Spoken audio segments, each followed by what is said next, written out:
जी। नमस्ते, मेरा नाम राम शंकर निकुम है। मैं न्यू एरा स्कूल पंचगिरी में पढ़ाता हूँ। आइए। ये उसके थर्ड स्टैंडर्ड की बुक्स हैं। जी।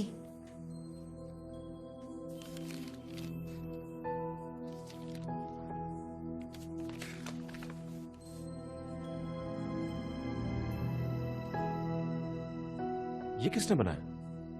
ईशान ने। ईशान ने? ईशान पेंटिंग करता है? हाँ, उसको पेंटिंग का बहुत शौक है। कभी बातें जैसे दादी नानी, कभी चलके जैसे मम्मम पानी, कभी बन जाए भोले सवालों की झड़ी। सन्नाटे में हंसी के जैसे, सूने होठों पे खुशी के जैसे, ये तो नूर है बरसे कर तेरी किस्मत वो बड़ी। जैसे झील में लहराए चंदा, जैसे भीड़ में अपने का कंधा, जैसे मन मौज नदियाँ झाग उड़ाए कुछ करे। जैसे बैठे बैठे मीठी सी झपकी, जैसे प्यार की धीमी सी थपकी, जैसे कानों में सरदम हरदम बजती रहे।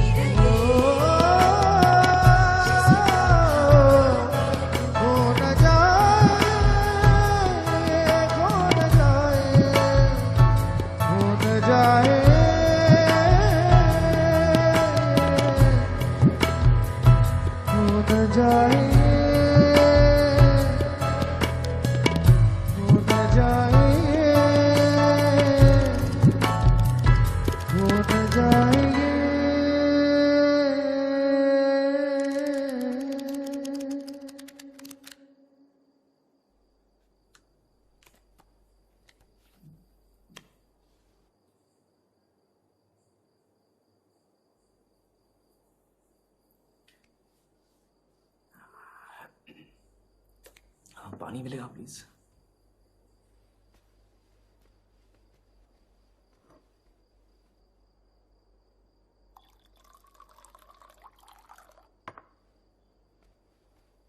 Thank you.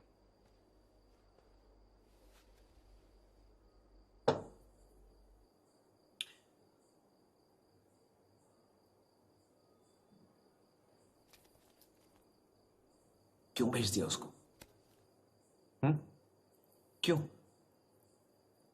कोई रास्ता ही नहीं था। पिछले साल वो थर्ड स्टैंडर्ड में फेल हो गया। यकीन करेंगे, थर्ड स्टैंडर्ड, और सुधरने के कोई आसार नहीं। ये मेरा बड़ा बेटा हर क्लास में हर सब्जेक्ट में फर्स्ट आता है, और वो दूसरा। आपको क्या लगता है उसकी प्रॉब्लम क्या है? प्रॉब्लम उसका रवैया, और क्या। पढ़ाई की तरफ, हर चीज की तरफ हमेशा बदमाशी, तेवर ही तेवर।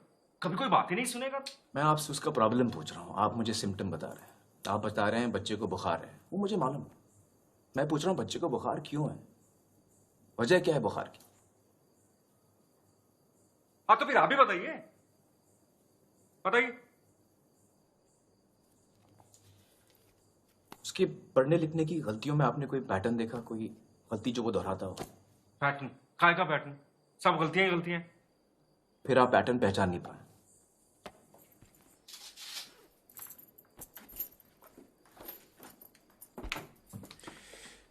ये देखिए, ये बी की जगह डी तो डी की जगह बी। एक जैसे दिखने वाले अक्षरों के बीच में कंफ्यूजन। और ये एस और यार उल्टा लिखा है, बल्कि कई सारे अक्षर उल्टे लिखे हैं। ये देखिए, ये छोटा एच, छोटा टी, देखा? Mirror imaging. Animal animal animal, एक ही पेज पे 3 अलग अलग स्पेलिंग। इसका मतलब कोई एक गलत स्पेलिंग उसे याद है, ऐसा नहीं। दूसरी बात, एक जैसे शब्दों को मिक्सअप करता है। ये टीओपी टॉप बन गया पीओटी पॉट, SOLID सॉलिड बन गया SOILD सॉलिड। क्यों करते हो ऐसा? बेवकूफ है, आलसी है ना। मेरी समझ से उसे अक्षर पहचानने में दिक्कत हो रही है। जब आप APPLE एप्पल पढ़ती है तो आप अपने दिमाग में एक लाल लाल एप्पल बना लेती है। ईशान वो एप्पल पढ़ ही नहीं पाता, शायद इसलिए मतलब नहीं समझ पाता। पढ़ने लिखने के लिए अक्षरों की आवाज, उनकी बनावट, शब्दों का मतलब समझना जरूरी है। ये अहम जरूरत ईशान पूरी नहीं कर पा रहा। ऐसा कुछ नहीं है, ये सब बहाने हैं पढ़ाई टालने के।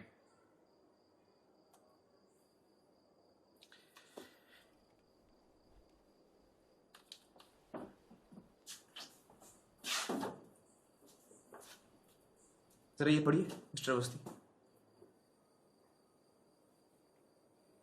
ये कैसे पढ़ सकता हूँ मैं? ये तो चाइनीज में है। अरे कोशिश तो कीजिए, चलिए ध्यान दीजिए। क्या बेकार की बात कर रहे हैं, मैं कैसे पढ़ सकता हूँ देखिए, इसको? अभी आप बदतमीजी कर रहे हैं, आपका रवैया ठीक नहीं है, ये आप शैतानी कर रहे हैं।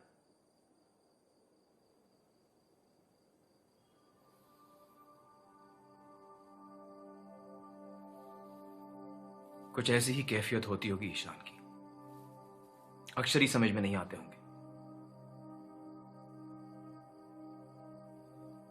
इस पढ़ने लिखने की तकलीफ को डिसलेक्सिया कहते हैं।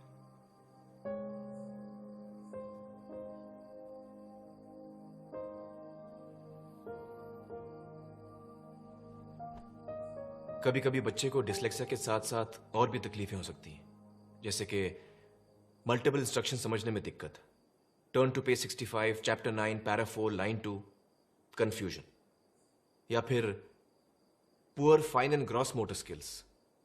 क्या ईशान को अपने शर्ट के बटन या जूते की लेस बांधने में तकलीफ होती है? हाँ। योहान, जब तुम उसकी तरफ बॉल फेंकते हो क्या वो पकड़ पाता है? वो बॉल को कभी जज ही नहीं कर पाता। क्योंकि वो साइज, डिस्टेंस और स्पीड, इन तीनों को एक साथ समझ ही नहीं पाता। कितनी बड़ी बॉल कितनी दूर से कितनी तेज आ रही है, जब तक वो जान ले गाड़ी छूट जाती है।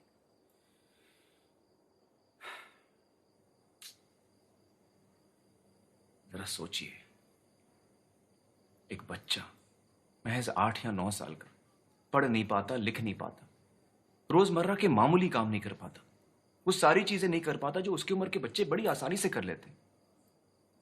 क्या बीतती होगी उस पर? उसके सेल्फ कॉन्फिडेंस की तो धज्जियां उड़ जाती होंगी।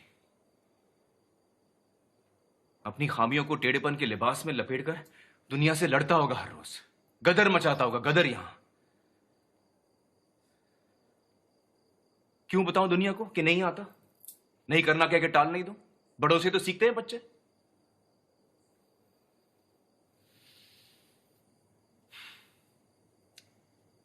अब तो ये गदर भी कुचल दिया गया है वहां। मुझे अफसोस है उसने पेंटिंग करना बंद कर दिया।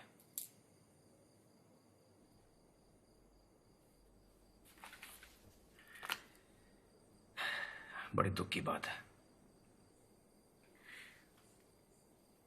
लेकिन ईशान ही क्यों? इसका कोई जवाब नहीं है। इट्स अ न्यूरोलॉजिकल डिसऑर्डर, किसी को भी हो सकता है, कभी कभी जेनेटिक भी होता है।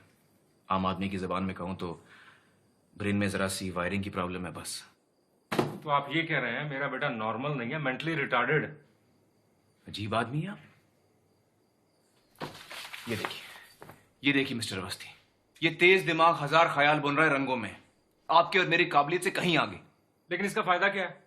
इसमें फायदा क्यों ढूंढ रहे हैं? तो और क्या ढूंढूं? क्या बनेगा बड़ा होकर वो? कैसे बराबरी कर पाएगा इस दुनिया के साथ?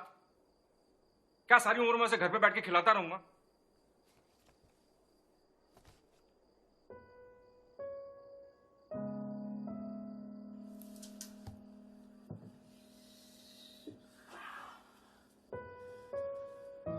जानता हूं बाहर एक बेरहम कंपेटिटिव दुनिया बसी है, और इस दुनिया में सभी को अपने अपने घरों में टॉपर्स और रैंकर्स उगाने हैं। हर किसी को अव्वल नंबर चाहिए। डॉक्टर, इंजीनियर, मैनेजमेंट, इससे कम तो बर्दाश्त ही नहीं है। 95.5%, 95.6%, 95.7%, इससे कम तो गाली के बराबर है। क्यों? अरे जरा सोचो, हर बच्चे की अपनी खूबी होती है, अपनी काबिलियत होती है, अपनी चाहत होती है, लेकिन नहीं, हर उंगली को खींचकर लंबी करने में लगे हैं सब। लगे रहो, चाहे उंगली क्यों ना टूट जाए।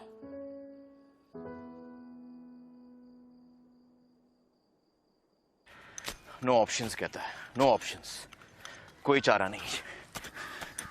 अरे घोड़े दौड़ाने का इतना ही शौक है तो breed race horses, damn it, बच्चे क्यों पैदा करते हो? अपनी एम्बिशंस का वजन अपने बच्चों के नाजुक कंधों पर डालना it's worse than child labour. और बच्चा वजन उठा नहीं पाया तो कब समझेंगे कि हर बच्चा अपने हिसाब से वजन उठाता है। आज नहीं तो कल सीख ही जाता है। अपनी अपनी रफ्तार होती है, 5 उंगलियों का हाथ बनता है।